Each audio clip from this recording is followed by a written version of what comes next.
Riding 500 kilometers in a single stretch can be a stress test for most motorcycles. But for ADVs, it should be child's play, especially for a 450cc 40 bhp one. So here's our endurance challenge, 500 kilometers endurance challenge with the brand new Royal Enfield Himalayan. And we've been riding this bike for nearly 3 months and have clocked around 3,500 kilometers. So here's what we found out after riding this bike for such a long time, and there are some key bits that we wish to highlight.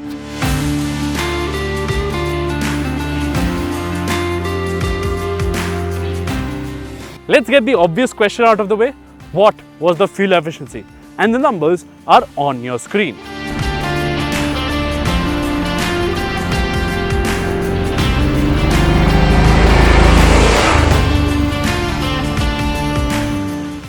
So the bike returned 23 kmpl out on the highway and a little similar figures when you're having fun. And in the city, it delivered 26 kilometers to the liter. And I know the previous number or the first number might sound a little low, but that was achieved while sustaining some pretty serious speeds. Hence, if you were to ride this bike conservatively out of the highway when you're touring, you can maybe say get 25-26 kmpl. And as a result of this massive 17-liter fuel tank, you can go for around 400 plus kilometers without needing a fuel stop. Now, in our usual riding scenarios where there is a mix of city and highway riding, we were able to get 24 and 25 kilometers to the liter. And in that sense, for a 450cc liquid-cooled performance-oriented engine, these numbers sound pretty decent. Now, this Sherpa mill is a liquid-cooled engine, which is a first for a Royal Enfield. And plus, with ride-by-wire, you get a few tech goodies as well.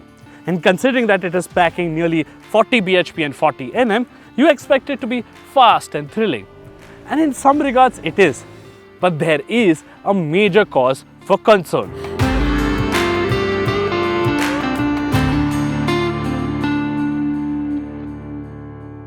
The nearly square configuration of the motor means that this Himalayan doesn't have the long stroke thumping sensations that you find on the old 410 LS or the brand new J series 349cc engines. You will find short, persistent pulses that build up quite a bit when you're riding it spiritedly.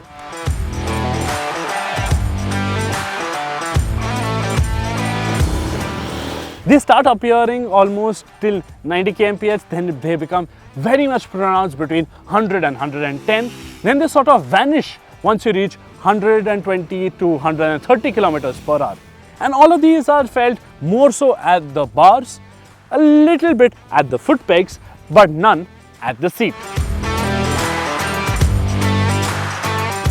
Now, even after riding this motorcycle for the better part of the highway run at over 120 kmph, the Sherpa didn't seem quite as thrilling or as exciting when you're doing those speeds.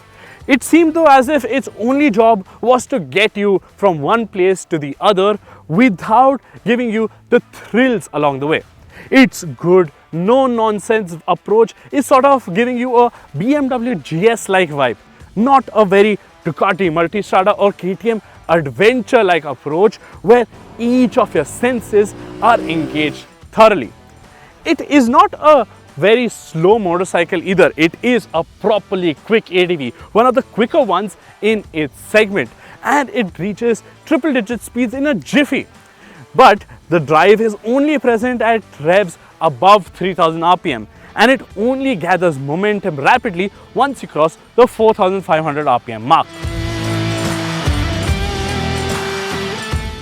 So as long as you ride the Himalayan in a bit spirited manner, you could get away with it being in 4th or 5th gear while cruising at around 50-60 kmph. You can't be too ambitious and expect the engine to chug away like on the 411, as it will stall if you are in a higher gear at extremely low city speeds. Hence, do let the revs drop below 3000 RPM and you will be fine. The gear shifts are precise and consistent.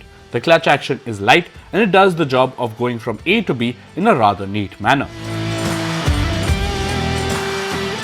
Engine heat wasn't that much of an issue in Pune's slow flowing traffic, although Arun tells me that he did see the temperature gauge rise quite a bit in Mumbai's dense traffic conditions and humid climatic conditions. Still, the Sherpa remains mostly composed.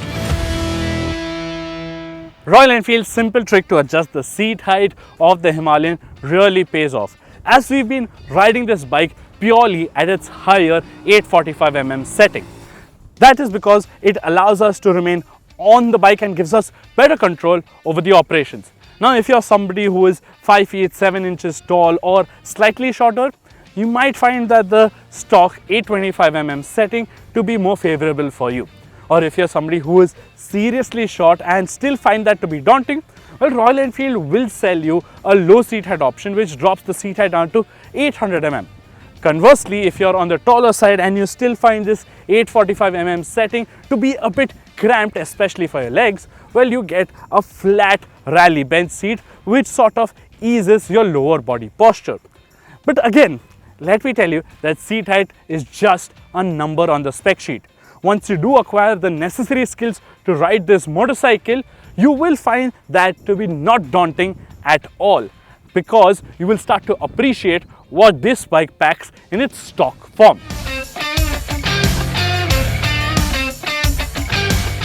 For both Arun and I, who have been using this bike extensively, the seat padding has been incredible.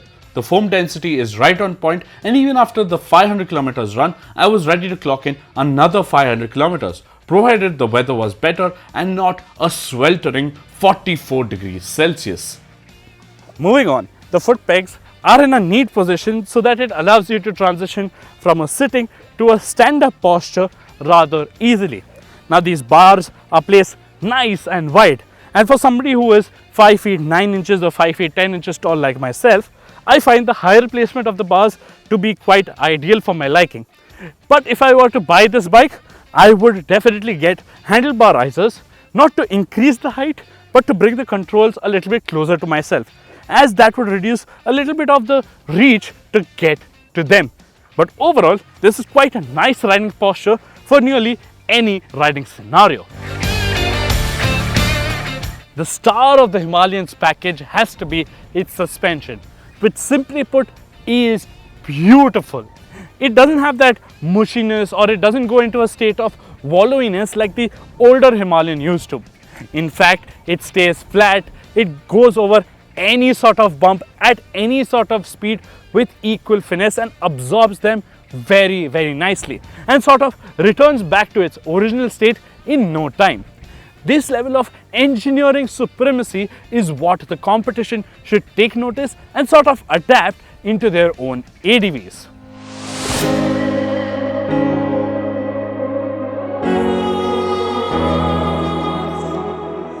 And the ride doesn't become upsetting or get thrown out of whack even if you have a Pillion on board. The sophisticated suspension still holds its composure well. In fact, the Pillion seating space on offer is extremely generous, with both passengers seated with enough room to move around in the saddle. And there's enough space to load the luggage as well for a week's worth of trip. You would relish this journey astride this new Himalayan. It remains as assured when you flick it from one corner to the other in the twisties as it does on endlessly straight roads. The chassis tuning matches the suspension's brilliance, as the 21-inch front wheel's vagueness is negated to a great extent. One word of caution though, the tires don't quite match up when you are having a lot of cornering fun. A pair of stickier touring focused rubber should do the trick. What does give you extreme confidence when you're hooning is the fact that the brakes on the new Himalayan are capable enough for a 40 bhp motorcycle.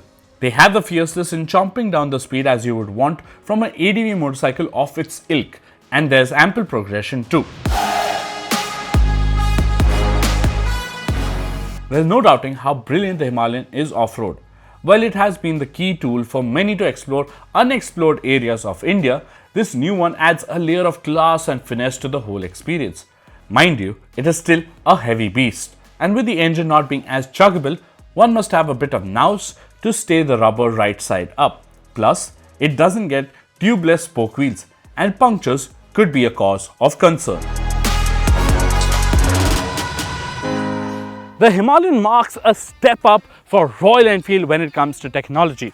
Besides offering liquid cooling, 4 valves and ride-by-wire, the Himalayan also boasts of a lot of firsts for the company, like full LED lighting, a crisp color TFT dash with Bluetooth connectivity and navigation, proper navigation, as well as riding modes. Firstly, as crisp and neatly laid out as this screen is, I think the space on offer is being rather underutilized. Both the analog as well as the digital layouts could have a bit more data and color present, as it would make the interface a whole lot more pleasant. Plus, there are a lot of caveats for using the connectivity module. For instance, connecting to the screen for the first time is a little bit of a tricky affair. For iOS users, you can only use Apple Music for music controls. There is no call or SMS alerts for iOS users as well. You need to have an Android phone in order to get those notifications. Yes, it does have riding modes, but at Eco the power delivery is very subdued and one cannot change the modes on the fly. Hence, one must come to a halt to change the riding modes, just like one has to for the ABS settings. Yes, the Himalayan does get switchable ABS, which cuts off intervention at the rear wheel, which really helps when you're going off-roading. But in the standard dual channel ABS mode, that needs to be calibrated better. Because when you do go on the rear brakes, there is a little bit of a lock-up situation, momentarily at least, enough to cause a whoa sort of a moment. I still remain unconvinced that the rotary switches on the Himalayan are ergonomically favorable. Plus, toggling through the menu remains a challenge as they are not intuitive enough to go through the settings and make the change. Now, after 3 months, we are happy to report that nothing on the Himalayan has disintegrated or failed on us dramatically. Sure, the console has developed a few glitches along the way that have sort of disappeared upon restart. And we solved the connectivity issues by not connecting the phone to the console at all. However, due to prominent vibrations, the headlight mounting bolt has sort of disappeared quite recently. And as a result, this sort of swivels a fair bit and hence needs better damping. However, it should be a cheap and easy fix. Now, appearing on your screen right now are all of the prices of all of the color options of the Himalayan. Compared to the original launch price, the new prices are rather steep, and paying 14,000 rupees extra for a color, even though it's a really sexy option, does seem rather steep.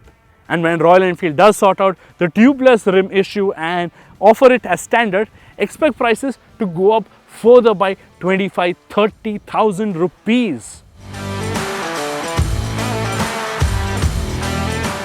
Even then, the Himalayan represents great value. Value for the kind of experience it is offering is unmatched. In the current crop of ADVs, the BMW G310 GS is still quite a lot expensive and not as well equipped. The KTM 390 ADV standard variant just doesn't make sense anymore. The adjustable suspension equipped SW variant is nice, but again quite a lot more expensive and not really as capable off-road as the Himalayan. The base 390 ADV X comes close as a great road-only ADV alternative to the Himalayan, one that does the fast touring business a tad bit better, but not in a sophisticated manner. And we know that there is a new 390 ADV coming very soon in 2024. Currently, the only real stiff competition that this bike faces is from the Triumph Scrambler 400X. We recently pitted both of these motorcycles together in every possible riding scenario, and the Himalayan turns out to be a tad bit better. However, for buyers who are looking at a more well-rounded, more versatile motorcycle, they would rather appreciate the Scrambler a little bit more than the Himalayan. So after the 500 kilometers endurance run and 3,500 kilometers long-term test, the Himalayan turns out to be a very potent motorcycle, and one that a lot of you will appreciate because it carries forward that legacy of the old Himalayan that allows people to go and explore places.